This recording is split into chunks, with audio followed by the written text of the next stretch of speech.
ನಮಸ್ತೆ ಸ್ನೇಹಿತರೆ, welcome back to Shri super vlogs. ಎಲ್ಲರೂ ಹೇಗಿದ್ದೀರಾ? ಆಫ್ಟರ್ ಲಾಂಗ್ ಟೈಮ್ ನಾನೊಂದು ಲೆಂತಿ ವಿಡಿಯೋ ಪೋಸ್ಟ್ ಮಾಡ್ತಾ ಇದ್ದೀನಿ. ನಿಮ್ಗೆಲ್ರಿಗೂ ಇಷ್ಟ ಆಗುತ್ತೆ ಅಂತ ಅಂದ್ಕೊಂಡಿದ್ದೀನಿ.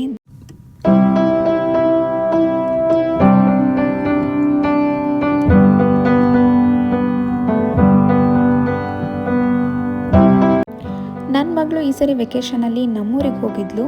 ಆಲ್ಮೋಸ್ಟ್ 1 ಮಂತ್ ಅಲ್ಲೇ ಇದ್ಲು. ಅವಳನ್ನ ಕಳ್ಸೋಕ್ಕಂತೂ ನಂಗೆ ತುಂಬ ಬೇಜಾರಾಗ್ತಾ ಇತ್ತು. ಆದರೂ ಅವಳು ಆಸೆ ಪಟ್ಟಿದ್ದಾಳೆ ಅಂತ ಕಳಿಸಿದ್ದೆ. ಸ್ಕೂಲ್ ಸ್ಟಾರ್ಟ್ ಆಯಿತು. ಸೊ ಮಗಳನ್ನ ವಾಪಸ್ ಕರ್ಕೊಂಡು ಬರೋಣ ಅಂತ ನಾನು ಹಸ್ಬೆಂಡ್ ಬ್ಯಾಂಗ್ಳೂರಿಂದ ಹೊರಟ್ವಿ. ನಮ್ಮ ಜರ್ನಿ ಹೇಗಿತ್ತು ಹಾಗೂ ನಮ್ಮ ಮನೆಯಲ್ಲಿ ನಾನು ಕಳೆದಂಥ ಸುಂದರ ಕ್ಷಣಗಳನ್ನು ಈ ವಿಡಿಯೋದಲ್ಲಿ ಕವರ್ ಮಾಡಿದ್ದೀನಿ. ದಯವಿಟ್ಟು ವಿಡಿಯೋ ಕಂಪ್ಲೀಟ್ ಆಗಿ ನೋಡಿ.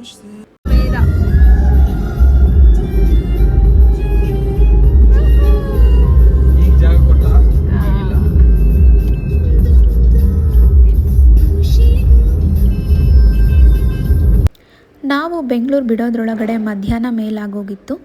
ಅದಾದಮೇಲೆ ಬೆಂಗಳೂರಿಂದ ಬೇಲೂರಿಗೆ ಹೋಗೋಕ್ಕೆ 4 hours ಜರ್ನಿ. ಸೊ ಮಧ್ಯ ಎಲ್ಲೂ ಬ್ರೇಕ್ ತಗೊಳ್ಳಿಲ್ಲ, ಸೀದಾ ನಾವು ಊರಿಗೆ ರೀಚ್ ಆಗಬೇಕು ಬೇಗ ಅಂತ ಹೊರಟ್ವಿ.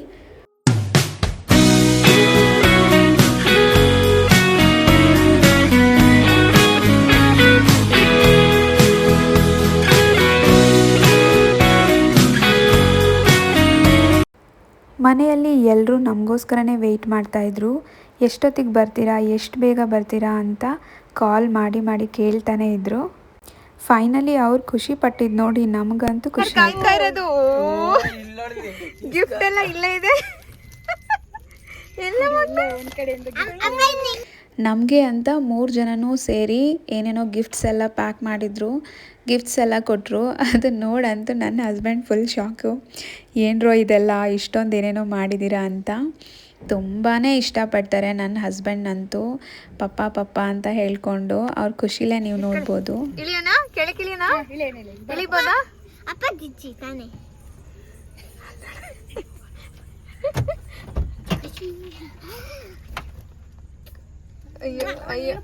ಮಮ್ಮಿ ಕೊಟ್ಟ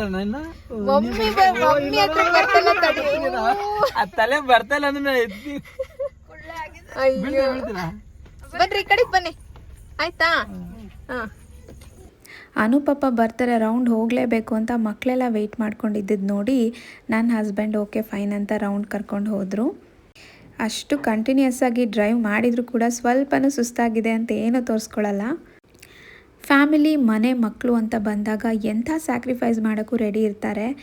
ಈ ವಿಷಯಗಳು ನೋಡಿದಾಗ ಅನಿಸುತ್ತೆ ನಾನೆಷ್ಟು ಲಕ್ಕಿ ಇವ್ರ ಜೊತೆ ಇರೋದಕ್ಕೆ ಅಂತ.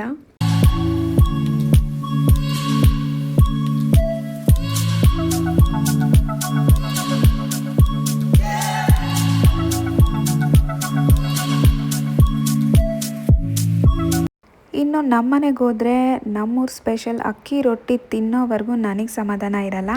ಅಮ್ಮಗೆ ಫಸ್ಟೇ ಹೇಳಿಟ್ಟಿರ್ತೀನಿ ಬೇಗ ಮಾಡಿಬಿಡು ಅಮ್ಮ ಅಂತ.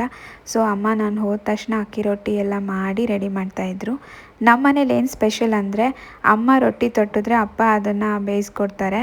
ಬಿಸಿ ಬಿಸಿ ರೊಟ್ಟಿ ಹಂಚ್ ಮೇಲಿಂದ ಹಾಕ್ಕೊಂಡು ತಟ್ಟೆಗೆ ಡೈರೆಕ್ಟಾಗಿ ತಿನ್ನೋದೇ ಒಂದು ಖುಷಿ. ಈಗ ಆ ಕಡೆ ತಿನ್ನಿ.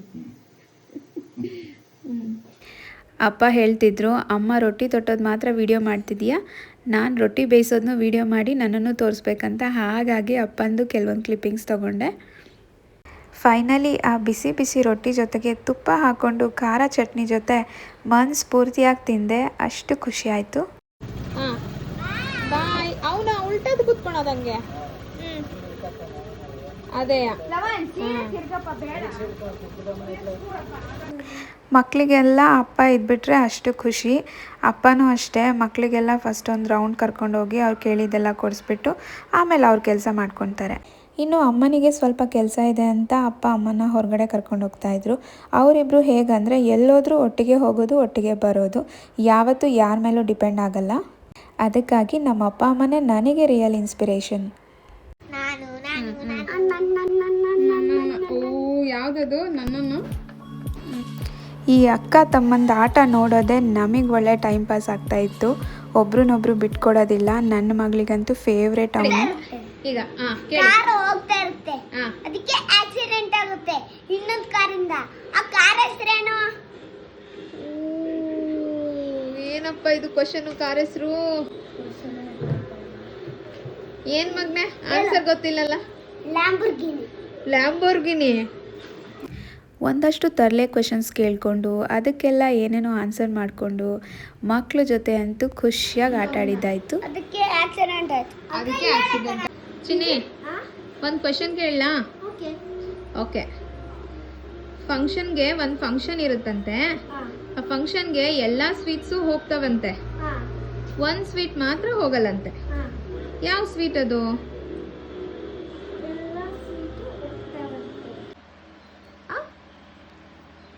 ಯಾವ್ದವ?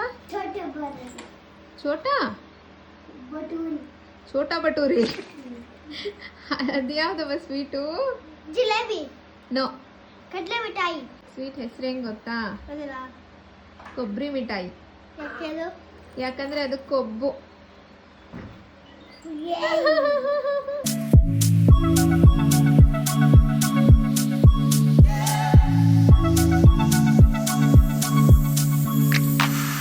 ಬೆಂಗಳೂರಲ್ಲಿ ಯಾವಾಗಲೂ ಪಾನಿಪುರಿ ತಿಂದು ಬೋರ್ ಆಗೋಗಿತ್ತು.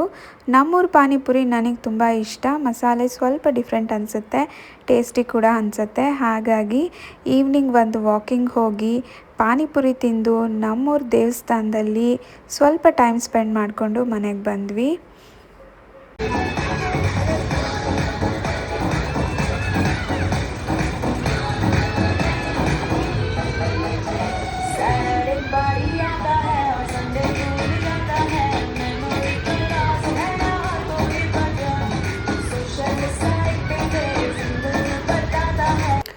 ನಮ್ಮೂರಲ್ಲಿ ಜಾತ್ರೆ ನಡೀತಾ ಇದ್ದಿದ್ದ ಟೈಮ್ ಅದು. ಹಾಗಾಗಿ ಎಕ್ಸಿಬಿಷನ್ ಕೂಡ ಅರೇಂಜ್ ಮಾಡಿದರು.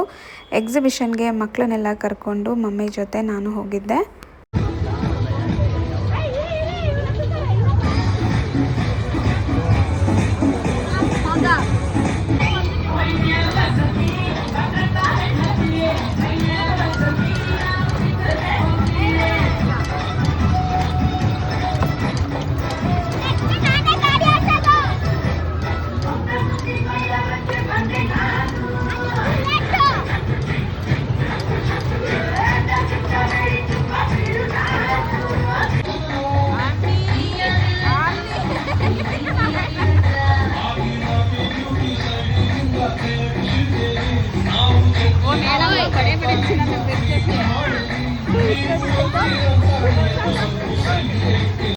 ಮಕ್ಕಳು ಎಲ್ಲ ಸಣ್ಣ ಪುಟ್ಟ ರೈಡರ್ಸ್ನ ಎಂಜಾಯ್ ಮಾಡ್ತಾಯಿದ್ರು. ಬಟ್ ನಾವು ಮಕ್ಕಳಿದ್ದಾಗಂತೂ ಈ ರೀತಿ ಅಡ್ವೆಂಚರಸ್ ರೈಡರ್ಸ್ನೇ ಜಾಸ್ತಿ ಚೂಸ್ ಮಾಡ್ತಾಯಿದ್ವಿ. ಈ ಬ್ರೇಕ್ ಡ್ಯಾನ್ಸ್ ಆಗಿರಲಿ, ಜಾಯಿಂಟ್ ವೀಲ್ ಆಗಿರಲಿ, ಕೊಲಂಬಸ್ ಆಗಿರಲಿ, ಇದನ್ನೆಲ್ಲ ಫಸ್ಟು ಹೋಗಿ ಟ್ರೈ ಮಾಡ್ತಾಯಿದ್ವಿ. ಈ ಸರಿನೂ ಅದನ್ನು ನೋಡಿ ಕೂತ್ಕೋಬೇಕು ನಾನು ಅಂತ ಪ್ಲ್ಯಾನ್ ಮಾಡ್ತಾಯಿದ್ದೆ. ಬಟ್ ಅದಷ್ಟು ಹೈಟ್ ಹೋಗೋದು ಮತ್ತು ಎಷ್ಟು ಸ್ಪೀಡಾಗಿರೋದು ನೋಡಿ ಕೊಲಂಬಸ್ಗೆ ಕೂರೋದು ಬೇಡ ಅಂತ ಅಮ್ಮ ಸ್ಟಾಪ್ ಮಾಡಿಬಿಟ್ರು.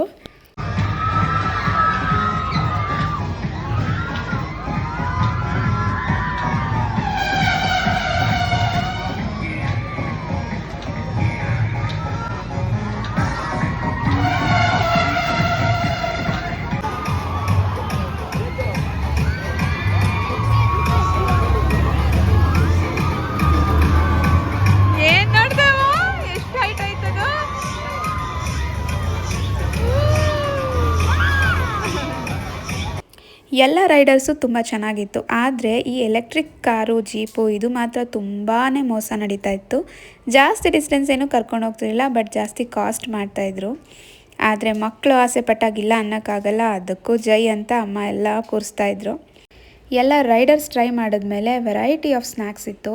ಅದನ್ನೆಲ್ಲ ಟ್ರೈ ಮಾಡಿಕೊಂಡು ತೊಗೊಂಡು ತಿನ್ಕೊಂಡು ಎಂಜಾಯ್ ಮಾಡ್ಕೊಂಡು ಬಂದ್ವಿ.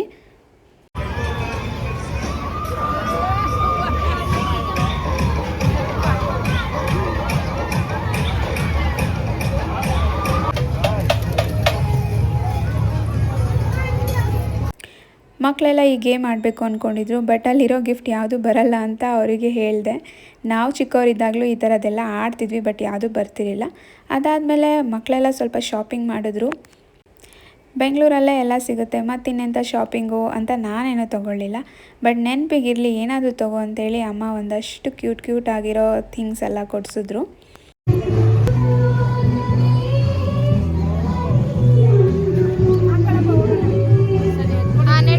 ಅದಕ್ಕಿಂತ ಕವರ್ ನಮ್ಮೂರ ಜಾತ್ರೆಯಲ್ಲಿ ಬುರ್ಜ್ ಖಲೀಫಾನು ಮಾಡಿಬಿಟ್ಟಿದ್ರು. ಅದಾದಮೇಲೆ ಒಂದು ಸ್ಟೇಜ್ ಅರೇಂಜ್ ಮಾಡಿದರು. ಮಕ್ಕಳೆಲ್ಲ ಹೋಗ್ಬಿಟ್ಟು ಡ್ಯಾನ್ಸ್ ಮಾಡ್ತೀವಿ ಅಂತ ಮಾಡ್ತಾಯಿದ್ರು. ಆ್ಯಕ್ಚುಲಿ ಅವ್ರ ಫೇವ್ರೇಟ್ ಅಪ್ಪು ಸರ್ ಸಾಂಗ್ ಬಂದುಬಿಡ್ತು. ಇನ್ನು ಬಿಡ್ತಾರಾ, ಸಖತ್ ಡ್ಯಾನ್ಸ್ ಮಾಡಿದ್ರು ಇಬ್ರೂ.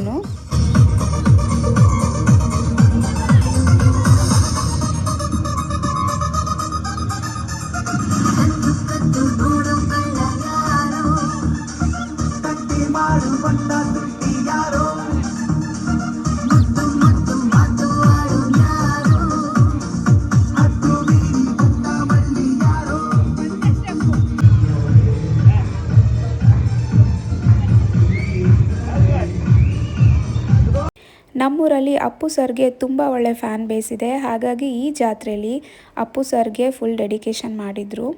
ಸೊ ಅಪ್ಪು ಸರ್ದು ಒಂದು ಫೋಟೋ ಕೂಡ ಹಾಕಿದರು, ನಗುವಿನ ದೊರೆ ಮರೆಯಲಾಗದ ಮಾಣಿಕ್ಯ ಅಂತ.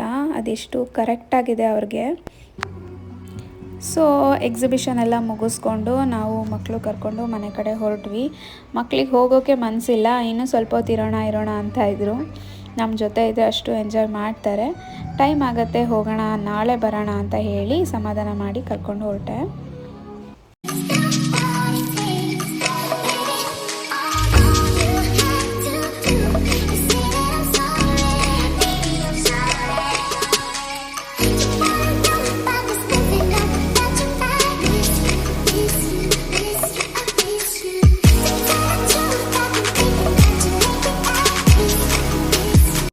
ಇದು ನಮ್ಮ ನೆಕ್ಸ್ಟ್ ಡೇ ಔಟಿಂಗ್.